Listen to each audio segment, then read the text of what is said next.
in comparison to what we do in the future. But here's the deal. People all the time say, Presley, how are you number one? How have you done that? Yada, yada, yada. Well, I worked my butt off. Let's just give that there. But I'm telling you this. Here's the deal.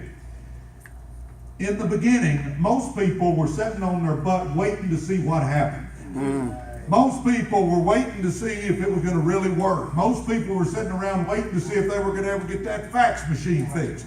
Most people were just sitting around twiddling their thumbs to see if it's really going to happen. When all those people were twiddling their thumbs, I was out there busting my butt going on faith. Now, it could have fell in the dumpster, and I mean, it may not have worked, but it did. Well, I'm telling you now, if you're sitting around waiting for Illinois to open up and Delaware to open up and all those states and countries Larry's talking about, if you're waiting for all that to happen, you're missing the boat. Because here's your opportunity right now. We are in the Boston Marathon, and if you'll get your butt in gear, you can start it on about mile 9. If you wait with the pack, you're going to be back there with all those thousands. Or you can start right now and be busting it for the next few months while they're getting this stuff lined up, and then you're way ahead. And if you want to be standing up here talking about going to Hawaii and all that, that's what does it for you guys. You can't wait. You got to get going. But anyway, that was totally out of order, but I wanted to tell you while I was thinking of it. Decided the Mavericks, the Lakers, Rockets, Spurs, none of those guys were going to call me, so I saw this deal. I couldn't have explained all that stuff. All those numbers were great to me. If my life had been depending on it, I couldn't have explained that stuff. But I just kept going, that might work, and I got excited. And here's the deal, guys. If you'll get excited, people are going to get in.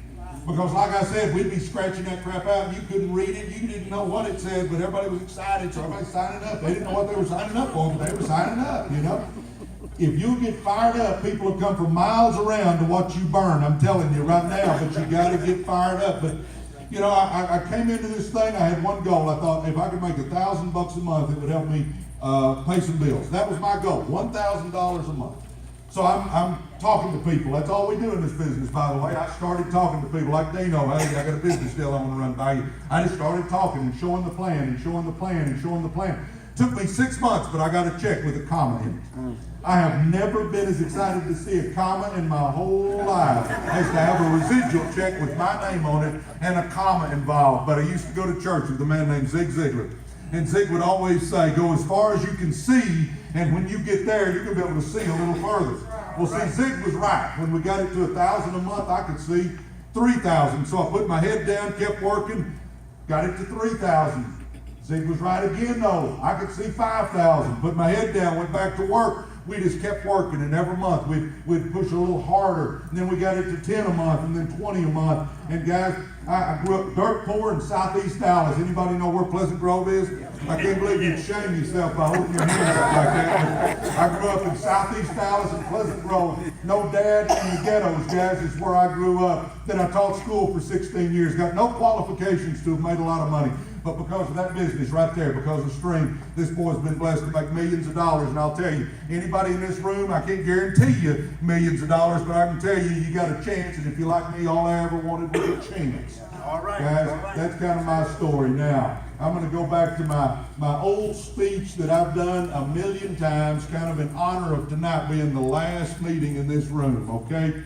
It's going to be 3 points: dream, grow, and work. That's my 3-point speech tonight, and I won't be long, not because I'm so worried about you, but because I'm hungry, okay? Dream. Ladies and gentlemen, I think one of the greatest travesties going on in America today is people have stopped dreaming. When we were in high school and college, we were going to just kick butt and take names, weren't we? We're going to be living in the finest houses, driving the nicest cars, doing these amazing things for our family, but somehow life starts beating us down, and all of a sudden we start losing those dreams one at a time. So all of a sudden, if we were really honest with ourselves, most of us got trapped into leading a life we never intended to live. All right. Now, up until the time Stream came into my life, I didn't know how to get out of it. But I'm telling you right now, because of Stream, if you're willing to do what it takes, you've got a chance to get out of that and to get back to living the life that you dreamed of when you were younger. But it's going to take you getting into the dream business again. Ladies and gentlemen, before you go to bed tonight, write your dreams and goals down. It is imperative that if you're wanting to do great and mighty things in your life, you're going to write them down. Now, what I did is I put them on my memos on my phone. I put them on my memos where I could have them right in front of me. Now, if I can find them here, that's another story. I got so many things on my phone. But my memo has my 2017 goals. There they are, right there, to be completed by December 31st, 2017. I've got 17 goals to be completed in 2017. If anybody wants to see them, you're welcome to look at them because they're there. I don't just get up here and give you lip service about what I want to accomplish in my life and tell you you need to accomplish things in your life. I do what I tell you that I need you to do if you want to change your life. You need your goals written down, and I challenge you to do it before you go to bed tonight. Now understand, it's not like they're cast in stone when you hit your head on the pillow tonight. But at least get a list going where you can be working on it. Mine changed. I accomplish some, I adjust some, but I've always got my goals. I try to read them morning and night to keep them fresh on my mind so I know what I'm trying to accomplish with my life. See, because how do you know if you're getting where you want to go if you don't even know where you're wanting to get? I mean, we've got to have a clue about what we're trying to accomplish in our life to even know if we're on the right path. But so many people just let the wind blow them around. See, you can't be a wandering generality. You got to be a meaningful specific. We've got to know exactly what we're trying to accomplish with our life, and then we can work on how to get there. Ladies and gentlemen, we can do it, but you got to write those dreams and goals down. You got to know where you're going. I challenge you before you go to bed tonight to write that stuff down. Put it on your phone, put it on the mirror in your bathroom, put it on the refrigerator, put it somewhere where you can see it all the time. What I recommend is read it in the morning to focus your mind for that day. Read it at night so your mind can be working on that, because your mind never really sleeps, ladies and gentlemen. All right. If you'll read those right before you go to bed, your mind will be thinking about ways to accomplish that stuff, and you can accomplish that if you really want to. You gotta have your dreams, ladies and gentlemen. Number two, you're gonna have to grow as a person. The greatest piece of advice I ever got was, if you want more, you gotta become more. If you want more, you've got to become more. See, you don't chase success, you attract success by the person you become. See, so many of us, we want to chase it, but we don't want to work on ourselves any.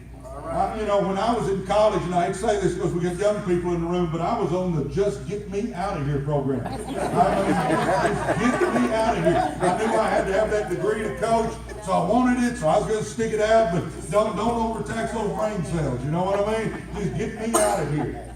Well, my whole philosophy of life has changed. I am now a lifelong learner. I want to learn. I try to learn. I read. I do stuff. I'm going to give you 4 keys that if you want to grow as a person, here's how you do it. 1, you need to read a little bit. I taught math so I wouldn't have to read. Don't like to read? I'm not a very good reader if you really want to know the truth, but I'm telling you right now, just read 10 pages a day. Wouldn't we all agree that we could read 10 pages before we went to bed if we thought it was important? Yes or yes? Yes. Yeah, I mean, that wouldn't be that big a deal. 15 minutes or so, just read your 10 pages, go to bed. Would that change your life? Yes. Well, probably not, just tonight. I mean, I guess it could. You know, maybe if you read the Bible or something profound, I guess it could. But, let's read 10 pages tonight. But before we go to bed tomorrow night, we read 10 pages. And then the next night, we just read 10 more pages. How about for one calendar year, we just simply read 10 pages each night, or each morning, or at lunch. Just get 10 pages read that day. I did teach math. 365 times 10 is 3,650, and you've read 15 to 20 good books. I promise you, ladies and gentlemen, if you read 15 to 20 books before this time next year, you won't be the same person. Your mind will be different, because here's what we've got to understand. Your circumstances are because of your actions, and your actions are because of your thoughts. So if I want to change my circumstance, where I am in life, I've got to change my thoughts first, then my actions will change, then my circumstances will change. Ladies and gentlemen, read you 10 pages before you go to bed, and start doing that every night, and watch how your attitude changes about everything in life, because all of a sudden you'll be a different person. That's right. We got to read. Number 2, as you're driving around in that rolling university, put you a book on CD, put you an audio program into that CD player. And if you'll listen to something good like that, see, the average American drives 30 minutes a day, so in 5 years, that's 1,250 hours. Guys, 1,250 hours is the equivalent of a 4-year college education if you're putting good stuff in your mind instead of that crap that's on the radio. Instead of putting that negative news, and man, that's all news is. Do you understand that? Right. I mean, you might get 2 paragraphs out of a whole paper that's positive. The rest of it's negative crap. We don't want to put that in our mind. See, we were talking. I forget who I was talking to about. Greg, about negative stuff. My theory on negative people is this: if you're negative, my legs still work. I'm out of here. I mean, that's just how I work with negative people. I don't. So, but if we'll put that book on CD in there and be listening to that stuff as we're driving around, or if you're not driving, how about when you're vacuuming, or when you're working out, or when you're mowing, or when you're doing anything, put you a book on CD or a good audio program in something and start putting some good stuff in here. Now, let's think this through. Have I talked about anything tough yet? No. No, I said read 10 pages, and as you're driving around, listen to a book on CD. None of that's tough. My next 2 points aren't tough either. The third one. Instead of watching that time-wasting electronic income reducer that some people call a TV, instead of doing that, see, here's my theory on that. I got theories on all kinds of stuff. My theory on that time-wasting electronic income reducer is this: I don't want to be watching millionaires have fun. I want to be a millionaire myself and have fun. And we're not going to be a millionaire ourselves if we're spending hours watching that TV. Do you realize the average American watches 6 hours of television a day? Ladies and gentlemen, please tell me that's not you. Please tell me that you've got higher aspirations than to sit around clicking that remote, watching a bunch of millionaires running around acting crazy, huh? Let's be the millionaires and let's have fun ourselves. Here's my recommendation instead of doing that.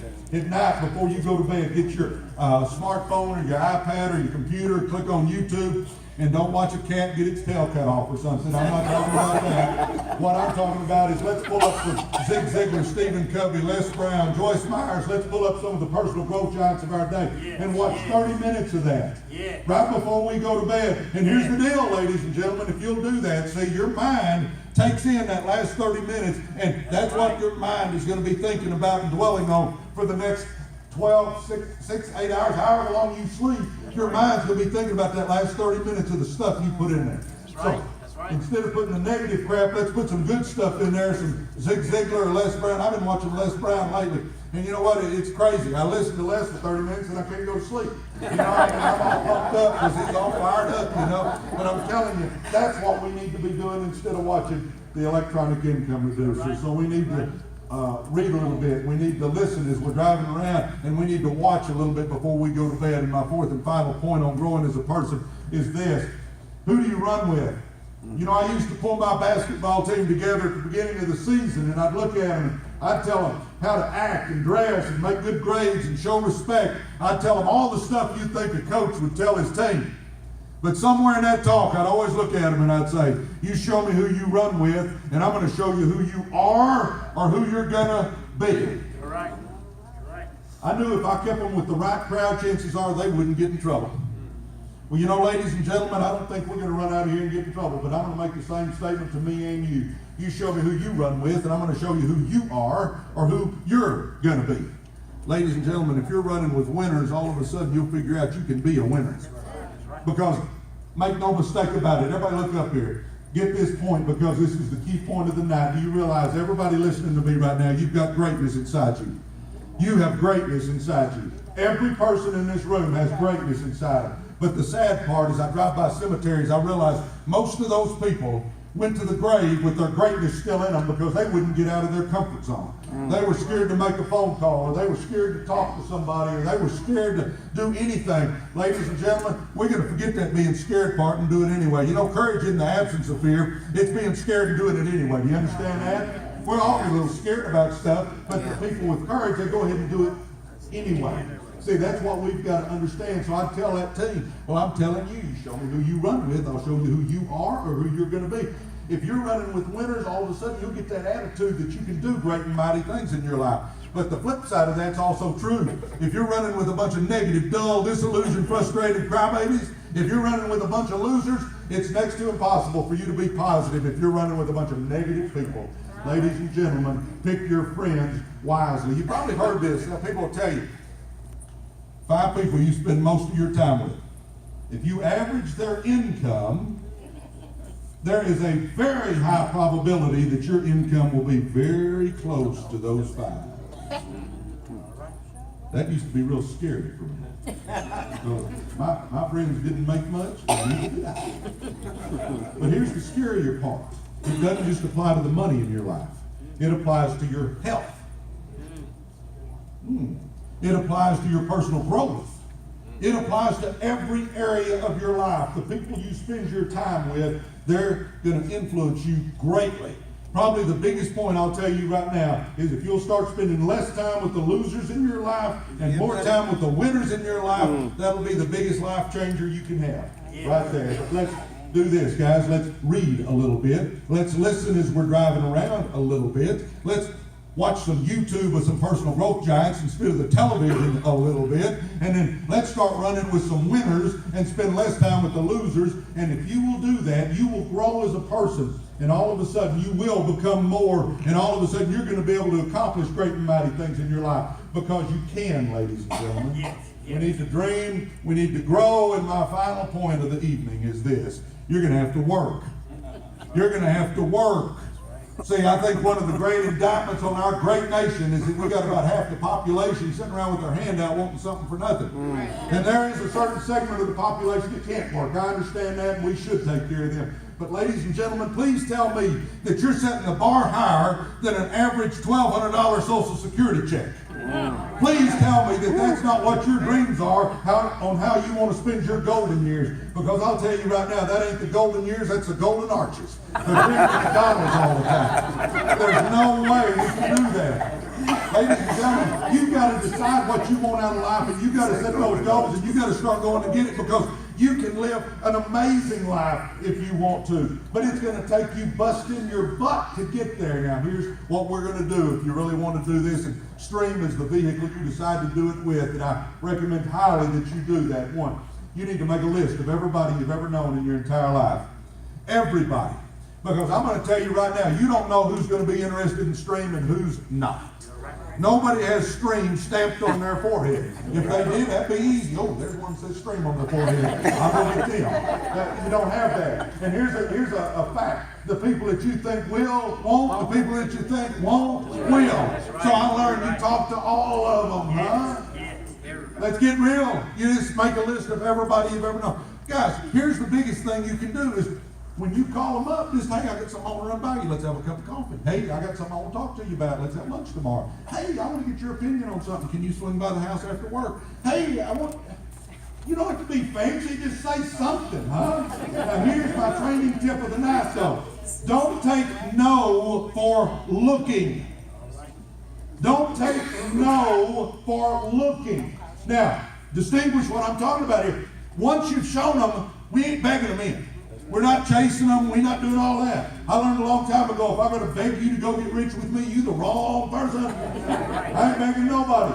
But how can you tell me no if you don't even know what I'm talking about? You're right. It takes me about, what might get that, maybe 10 minutes. Come on, 10 minutes. And let me dispel a rumor here.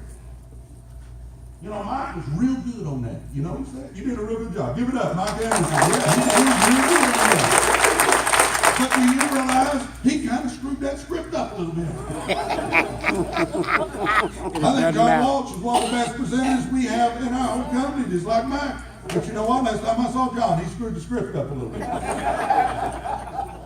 What's my point in that? Your prospect doesn't know what the frick you're supposed to be saying. So as you're doing the presentation, I get people all the time say, well, I haven't got that script memorized just yet. Don't memorize the thing. Show it. Just get out there. Look at the page. Act like you know what you're talking about. If you screw up, they don't know what you're supposed to be saying. They roll away. You're going to set appointments, and you're not going to take no for an answer, and you're going to show the play. You can play the video, or you know what I did for your Dino, is this right? I printed the pages off, put it in a little black notebook and page protectors, and carried my little notebook around with me. And I could sit down, and right now we got 10 pages or whatever. Go through those little 10 pages and just talk a little bit. At the end, say, let's get you going, or what name do you want that check in? And I mean, just be excited. I'm going to tell you right now, just like when we were scratching on the board, it had nothing to do with what I was scratching on that board. It had to do with I was excited. Get excited, and you don't have to be like a maniac, like an old coach like I am, but I'm telling you what, people that know you, they know when you're excited. Just get a little excited. And again, show the plan. They don't know if you screw it up or not. Just smile and keep going. Make your list. Set the appointment. Show the plan. You know, we do these great trainings in Stream University, and all that's good. You need to be there. You learn a whole lot from it. But I'm going to tell you right now, if you'll just show the plan, show the plan, show the plan, show the plan, show the plan, show the plan, show the plan, show the plan. Get sick of showing the plan, but you keep showing the plan, showing the plan, showing the plan, showing the plan. If you'll do that, that's the secret to success. That's the silver bullet. That's the potion that everybody's looking for. It's all about you getting your butt out there and showing that plan to everybody you can show it to. You show it to for your team, and the minute your team ain't keeping you fully busy, you start going and showing it for yourself again. Ladies and gentlemen, if you want to make millions of dollars, if you want to have that chance, and again, I can't guarantee anybody millions, but I can tell you we got a chance, but you got to get out there and work. You got to show the plan, and show the plan, and show the plan. And if you'll do that, amazing things will happen. I'll end with this. What time is it? We're going to get out of class early. And I am sweating like a dog. I want you to know that. I can feel like, you ever been up and the sweat's running down your back? I can feel it running down my back right now. All right, here's what I'll end up with. I'll tell you a little bit about Cousin Manny, because I think Cousin Manny's appropriate for this final meeting here at the InfoMart. My role model in my life was a cousin named Manny Carter. Manny's still alive. He's a few years older than I am. And you say, you know, what does that have to do with your family, yada, yada. Understand this, I got a huge extended family, and nobody accomplished anything. My family is just a bunch of folks that just never really had any motivation. They just always struggling. They can't pay their bills. I mean, it's just an ugly deal. They didn't graduate from high school. They didn't go to college. They didn't do jack squat, and there's a bunch of them. Love them to death, but they don't have any motivation. Manny was my role model. Manny went to W.W. Samuel High School. How many people have heard of W.W. Samuel High School? Manny graduated from that in Pleasant Grove back in the day. I didn't know anything about graduations, but I got to go watch Manny put that little funny hat on with that little tassel thing, you know, and I learned about graduating from high school from a cousin named Manny Carter. That was my first experience with a graduation because nobody else graduated. But then, you know, Manny went on to the University of Texas. First person in our whole family that graduated from college.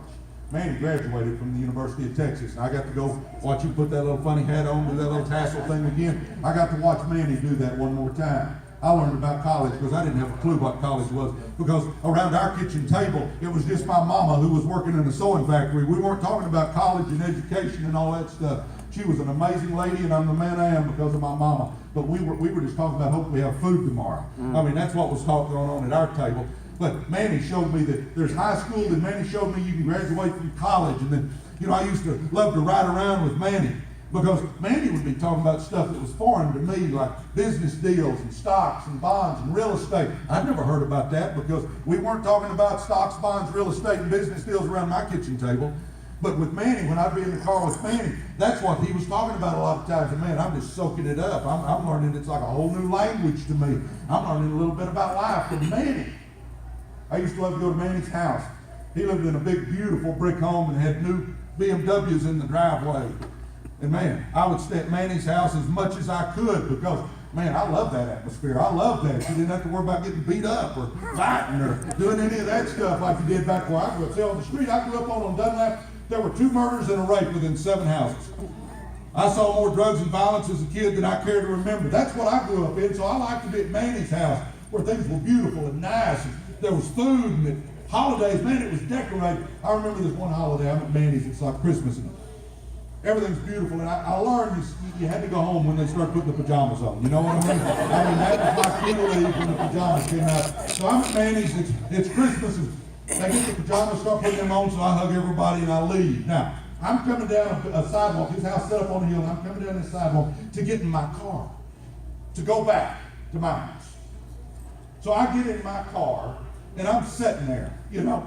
And for the young folks, you won't even know what I'm talking about, but for you more mature folks like I am, you'll understand what this car looked like. I had a 1962 Ford Galaxy. For you young folks, it was a big, ugly boat. I mean, and mine was beat up and had 1,000,000 miles on it, and I mean, it was an ugly deal. And get this, I had this bright idea. See, my dash was all cracked up.